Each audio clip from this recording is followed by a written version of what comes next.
Hello and welcome to the radiotimes.com Soap Awards prediction series. I'm Helen Daly. And I'm Lewis Knight. As I'm sure you all know, the vote is now open for the radiotimes.com Soap Awards, sponsored by Inspired Villages, and you can vote in 6 categories. Today we're going to go into the nominations for Best Exit. The nominees are Todd Boyce, Chris Gascoigne, Danny Walters, Elizabeth Council, Bhaskar Patel, Sebastian Dowling, Owen Warner and Erin Palmer. Phew, quite a lot there. I think it's always sad to see people go, especially as talented as this lot, but their stories have been essential. They have. I think there's like a real host of beloved characters, whether they be like kind of good, bad, somewhere in shades of in between. I think all of them have all like added such great things to the soaps that they were in, and I think that's why obviously they had to be nominated, because they are such big exits. Some explosive, some quiet, but nonetheless impactful. I think we'll start with one of the biggest shocks that I can recall watching on soap.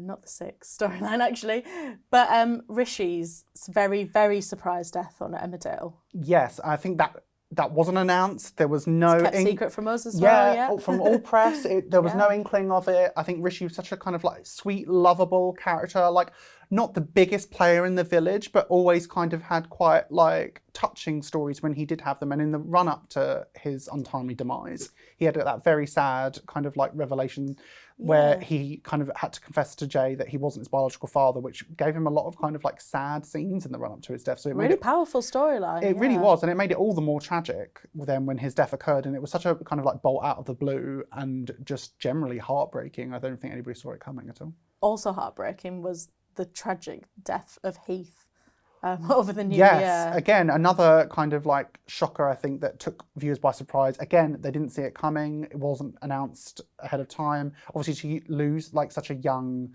man in a soap. But again, I think it really highlighted what soaps can do best. We saw all of the reaction, not just from his immediate loved ones and his family, of which there was some great performances, but also the community at large and all of the friends. Like, I don't think, it sounds horrible, but I don't think like TV does death quite as well as they do on soaps, because I think just that reverberation across the everyone. characters, you've grown up with them, you've seen them grow up. We saw Heath as a baby, we saw Heath be born, and we've seen him grow up. And you're attached to them, they're like your family, that's the point, isn't it? Yeah, and so then to lose him in such an untimely way was very tragic. Absolutely. And on to probably the most talked about exit, the one that was theorised about the most, the one that was speculated about the most, the one that almost wasn't.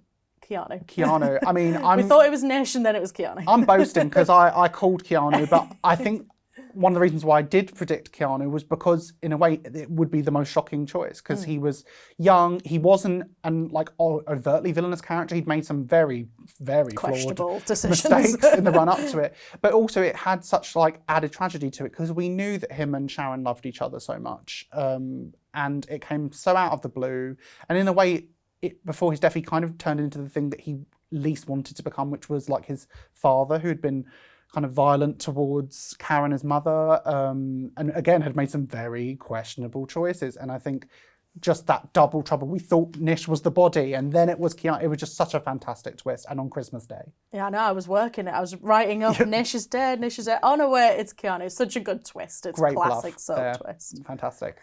And something different, obviously, with the short stint that Gloria had on the soap. Very, very powerful storyline involving George. I think Elizabeth Council, what she did with that character, and what the writing team did as well, I think, with Gloria, she was such a perfect example of kind of like the shades of grey of like some soap characters. Absolutely. I think that storyline was so emotional, impactful, and kind of quite quietly groundbreaking, but her character just felt so well drawn, so complex and complicated. Like, we understood her motivations, even though she made, again, terrible choices. And she wasn't on screen for long, but made such an impact that you just saw her face and you knew exactly what she was saying. You know, she had so many layers of being a mother, being a husband.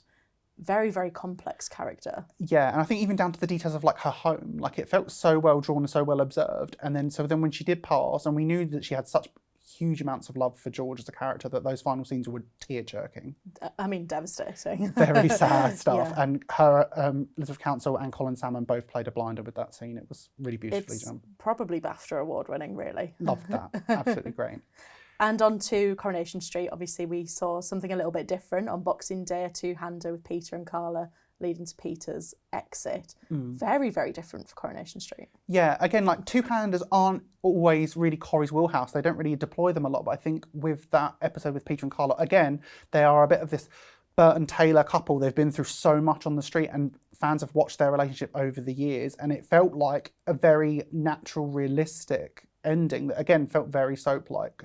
It was about two flawed people, who were just having to face up that they were in two very different stages in their lives, and they parted ways in an amicable but no less kind of devastating and heartbreaking. A very natural separation, and one that I'm sure many people could resonate to. Yeah, that was the one that, again, I think the realism really shone through for Corrie with that storyline. And Chris Gascoigne is such a beloved actor, I think, in Soapland. And to Wave Goodbye to Peter, again, a really long-running beloved character, will have touched fans, I think, definitely. Definitely. And onto Hollyoaks, I think one of the more outlandish exits, but incredible nonetheless, one that I cannot stop thinking about, was Owen's exit. On horseback. On horseback. Nonetheless, a proper, he was always a bit of a Prince Charming-esque character. Yeah. So the fact that he got to ride off on his steed at the end of his stint, I think, was just kind of perfect in a way. Quietly outlandish, but quite sweet. Which I think is basically his character to a T, really. And yeah, like we say, it's never easy to say goodbye to some of these beloved characters. We do cry, we do laugh with them, we're horrified by them, but all good things come to an end. They do, they have to. And again, they wouldn't matter. What is life without death? What is a soap stint without an exit? It has to happen. Everything has a beginning, middle and end. And often the best exit can be what defines a character, I think. Absolutely, and I think the one thing with our nominations that really shows is you can be the longest running character or the shortest character, and still your time on the show is really, really, confounded by this exit. Completely. Yeah, how they tie up a storyline is so quintessential for how they are judged and what their legacy is. Absolutely. I think what we're saying is get voting right now. Just to let you know that the vote is still open, and you can vote on radiotimes.com/soap awards right now. You've got until the 10th of June, so get going, make sure your favourite wins.